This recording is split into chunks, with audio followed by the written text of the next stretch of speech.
بداية أهلا وسهلا بالجميع، أهلا وسهلا بكم بالمؤتمر الوطني الشعبي للقدس بيت الكل المقدسي والفلسطيني. نرحب بالأخ المناضل المهندس عدنان الحسيني عضو اللجنة التنفيذية لمنظمة التحرير الفلسطينية، ونرحب بالأخ الدكتور رمزي عودة الأمين العام للحملة الأكاديمية الدولية، ونرحب بالأخ الأمين العام للهيئة الإسلامية المسيحية أمين سر المؤتمر الوطني الشعبي للقدس الأخ حاتم عبد القادر، ونرحب بالأخ المناضل ممثل إقليم القدس الأخ عادل أبو زنيد. الإخوة الأخوات مع حفظ الألقاب، أحييكم بتحية الوطن والقدس الشريف، القدس التي تقف شامخة أمام آخر احتلال في التاريخ الحديث. وبعد تأتي هذه المناسبة التي نحتفي بها اليوم ونحن نذبح من الوريد إلى الوريد، سواء في قطاع غزة المدمر أو في القدس أو في كافة أرجاء الضفة الفلسطينية المحتلة.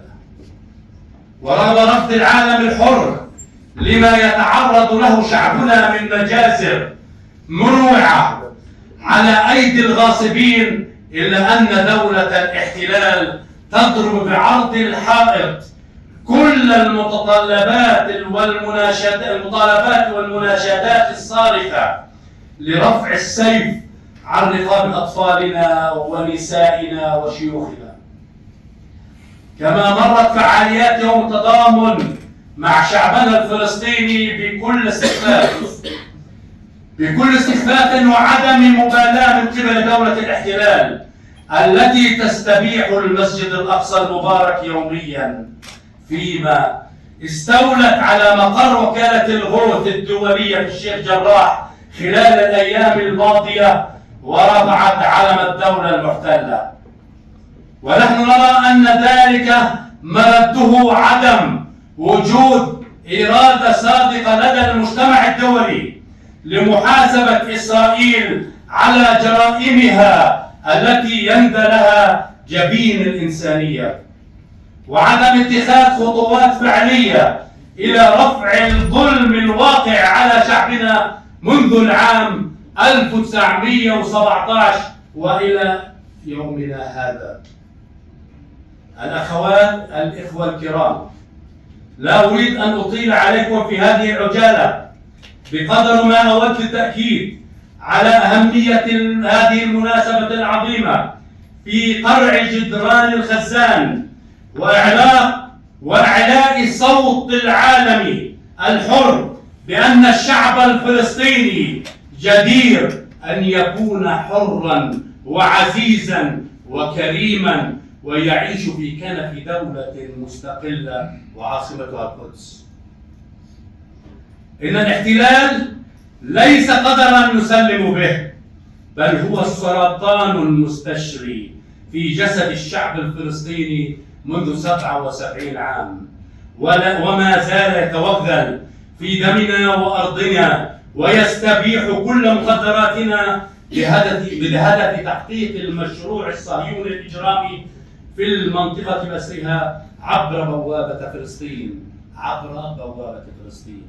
ولكن هل تستطيع دولة الاحتلال تحقيق حلم هرتزل وجوبيتسكي والقادة المؤسسين لدولة القيام؟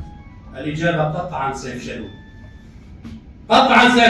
فقد خبروا الفلسطينيين جيدا وهم يدركون أن هذا الشعب عصي على المذلة والخنوع، ونحن أول من قال لا لفرض الإرادة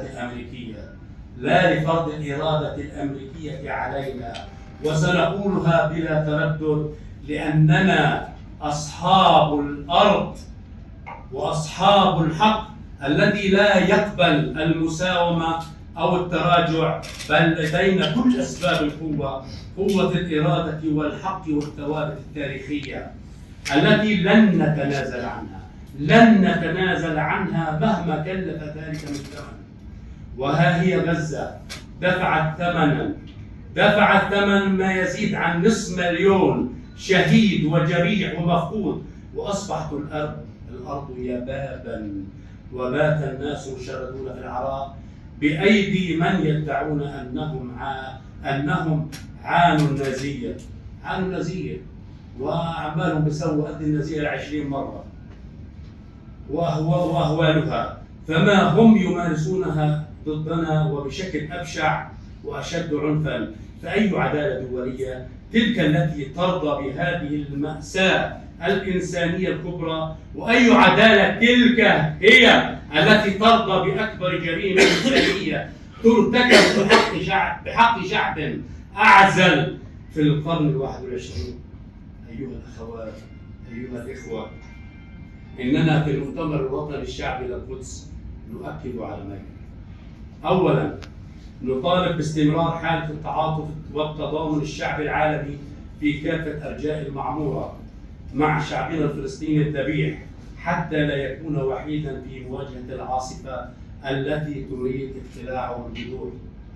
ثانياً، نؤكد على أن مناسبة التضامن تكتسب أهميتها في قدرتها على إحداث تغيير في الشارع الإسرائيلي الذي اتحد كقبيلة بعد 7 أكتوبر 2023 لجهة القضاء على شعبنا دون رحمة، وإيصال رسالة شديدة الوضوح مفادها أن الشعب الفلسطيني ليس وحيدا في مواجهة الاحتلال، وإنما تصطف إلى جانبه ومن خلفه كل القوى التقدمية والضمائر الحية.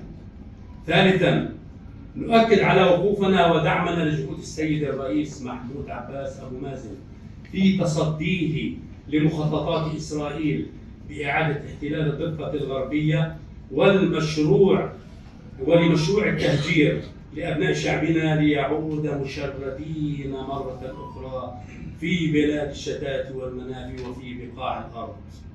وفي هذا السياق فإننا نشيد بصلابة موقف الأشقاء الأردنيين والمصريين في إفشال مشروع التهجير أهلنا الصابرين الصامدين في قطاع غزة رغم هول المأساة الإنسانية.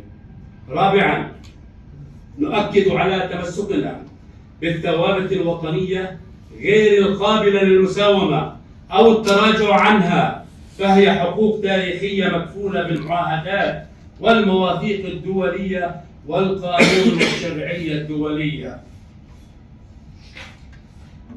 خامساً، نؤكد على إصرارنا بأن منظمة التحرير هي الممثل الشرعي والوحيد للشعب الفلسطيني في الوطن والشتات وفي كافة بقاع الأرض، وهي البيت الجامع للكل الفلسطيني، وعلى كل من هم خارجه العودة إلى هذا البيت بهدف تقوية أساساته وبنيانه لنتمكن بشكل موحد من التصدي لمخططات العدو التي تستهدف الجميع بغض النظر عن الهوية التنظيمية. سادساً وأخيراً، نؤكد على أهمية توحيد الجهود الرسمية والشعبية من أجل إبقاء القضية الفلسطينية حية في قلوب كل الشرفاء والأحرار في العالم، لأنه بدون هذا الاتفاق وهذا التضامن سنبقى وحيدين في مقارعة الاحتلال. إن إرادة الحياة لدى شعبنا الفلسطيني إرادة أقوى من إرادة الموت. إن إرادة شعبنا الفلسطيني أقوى من إرادة الموت، ونحن نناضل من أجل الحرية والكرامة وحباً وأملاً في السلام العادل والشامل الذي يضمن لأطفالنا العيش في أمن وسلام على هذه الأرض المقدسة. فيا أيها العالم الحر، عليك أن تدرك جيداً ما معنى أن يكون الإنسان الفلسطيني وما معنى أن يكون الاحتلال. المجد والخلود لشهدائنا الأبرار، الشفاء العاجل للجرحى والمصابين، الحرية للأسيرات والأسرى، الحرية لشعبنا العظيم في كافة أماكن تواجده. والسلام عليكم ورحمة الله وبركاته.